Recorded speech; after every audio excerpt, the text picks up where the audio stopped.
Je vous emmène faire du shopping à Bruxelles. J'étais de passage dans la capitale belge et un shopping s'est évidemment imposé. Donc c'était l'occasion de vous montrer la Toison d'Or, la chaussée d'Ixelles ainsi que la rue Neuve.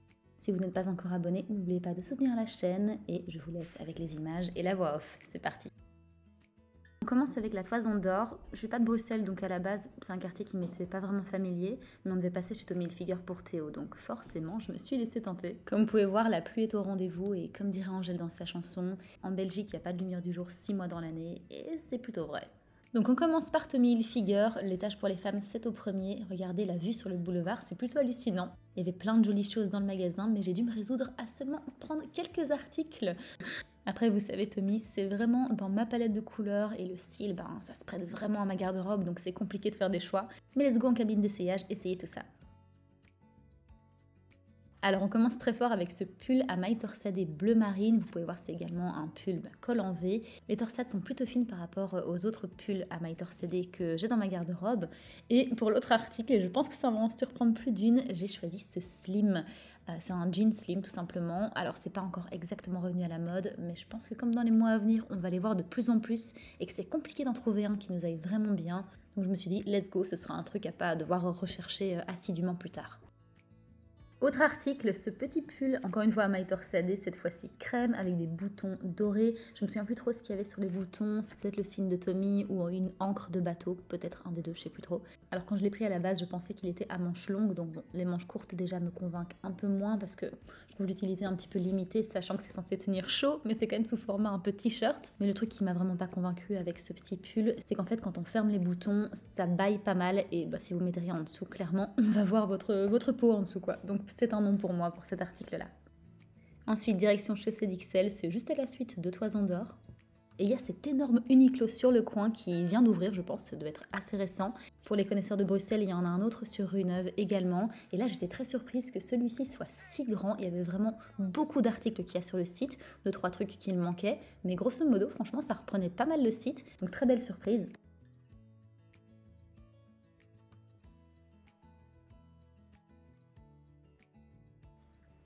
J'ai commencé par prendre ce petit top blanc, petit col polo. Malheureusement, comme vous allez voir sur les images, il est un peu transparent, même si je pense qu'encore ça donne bien à l'image, mais je peux vous assurer qu'on voyait vraiment ma peau à travers. Et ensuite, je voulais aussi tester ce pantalon-ci qui est ligné bleu ciel. Les lignes sont verticales et malheureusement, ça allait pas du tout. En fait, à la taille déjà, c'est un élastique qui est très épais et je le trouve pas du tout flatteur.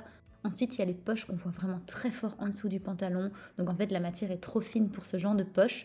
Et de toute façon, la ceinture à la taille rendait impossible en fait de mettre le petit polo dedans parce que ça épaississait très clairement la taille. Et mettre le polo au-dessus, ce serait pas joli non plus parce que là, on voyait justement la ceinture en élastique en dessous. Donc pour être honnête, je comprends pas trop l'intérêt de ce pantalon. Peut-être juste du loungewear, à la limite pour mettre chez soi, oui, mais franchement, c'est pas très flatteur. Donc si un représentant d'Uniqlo qui passe par là, expliquez-moi l'intérêt de ce pantalon. Il est pas confortable, la matière est franchement rugueuse et il flatte pas du tout la silhouette.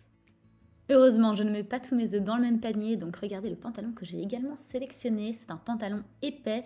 Et la première différence avec le précédent, c'est que celui-ci, pour le coup, il est vraiment très doux, très agréable à porter. Vous voyez que c'est flatteur sur la taille. On peut mettre tranquillement le petit polo dedans, ça donne très bien. Au-dessus, j'ai pas essayé parce que je trouve ça très sympa quand le pantalon remonte comme ça sur la taille. À mettre après avec une petite ceinture, peut-être une ceinture tressée en cuir, ça pourrait donner super bien.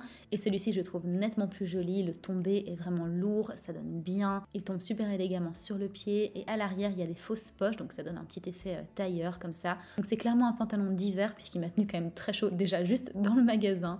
C'est vraiment à considérer si vous avez par exemple des trajets où vous devez être dehors pour aller au travail ou quoi, ça pourrait vraiment vous tenir chaud sur le chemin.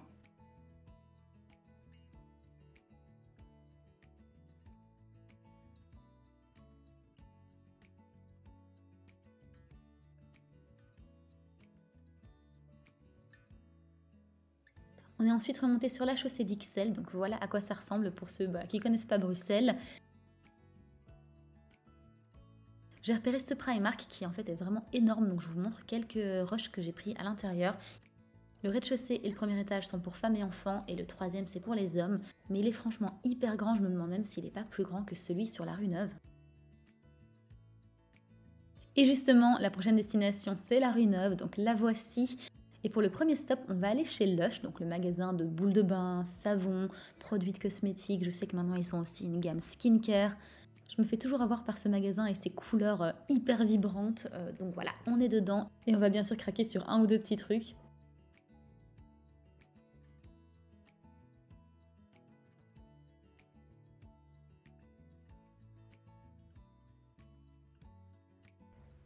Et c'est cet étalage de boules de bain moussant qui a vraiment attiré mon attention, encore une fois à cause des couleurs. Et c'est vraiment très chouette parce qu'en fait, ces boules-là, on peut les casser en plusieurs bouts. Et d'un côté, c'est friable et c'est ce qui va faire la mousse dans le bain. Et de l'autre, il va également y avoir, par exemple ici sur cette queue de sirène, la queue de la sirène qui est en fait du beurre de cacao. Donc ça va aussi hydrater la peau. Donc c'est vraiment une expérience de bain assez cool. Donc on a pris celle queue de sirène et également une en forme de pêche.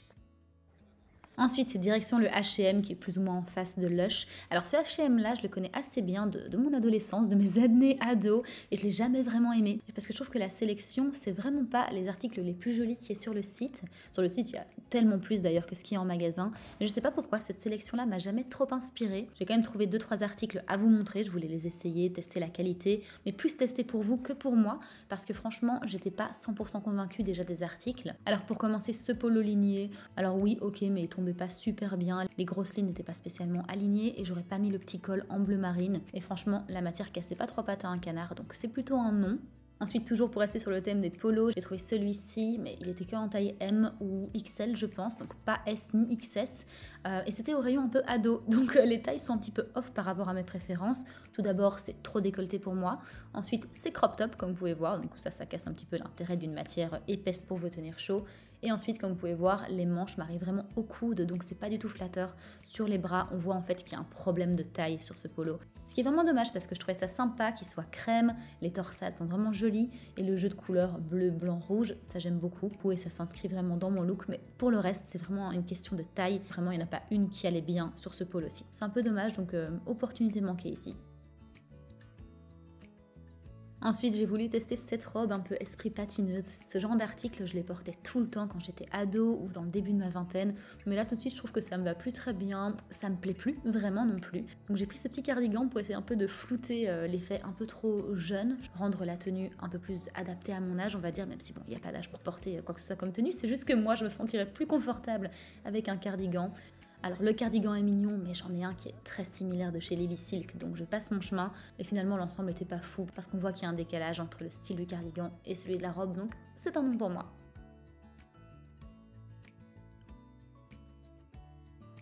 Quoi de mieux pour noyer sa déception à Bruxelles que d'aller manger une petite gaufre, que ce soit une gaufre de Bruxelles ou de Liège. Les deux passent très bien. Ma préférée, c'est celle de Liège parce qu'elle est plus gourmande. Et quand elle vient de sortir de l'appareil à gaufre, elle est bien chaude. Et c'est ce qu'il fallait pour cette journée très pluvieuse. Ensuite, on s'est dirigé en direction de la Grand Place. Comme vous pouvez voir, c'est la première fois de ma vie que je la voyais sans échafaudage. Vous y croyez? Moi non, je m'en suis toujours pas remise. On voulait un matcha avec Théo et en fait, on ne trouve pas une bonne adresse de matcha sur Bruxelles. Donc, si vous connaissez une bonne adresse de matcha sur Bruxelles, je suis vraiment preneuse parce que c'est un peu dommage de finir au Starbucks.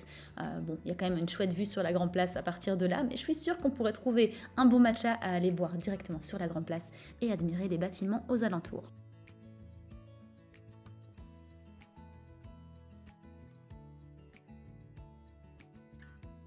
Ensuite, on est allé chez Tarte Françoise. C'est une adresse qui m'a été chaleureusement recommandée par ma belle-mère parce que ce soir, on était invité chez des amis avec Théo et il fallait ramener le dessert. Donc, on a été à ce stop-là. Et je vous promets, je parle plus de food, sinon ma chaîne va se changer en chaîne food et c'est pas ce qu'on veut ici. En tout cas, si ça vous intéresse de savoir, on a pris un moelleux au chocolat et tout le monde était ravi à la table. Donc, c'est testé et validé. Et ça clôture notre shopping à Bruxelles. J'espère que ça vous a plu. N'oubliez pas de vous abonner et on se revoit très vite pour une prochaine vidéo. Prenez soin de vous.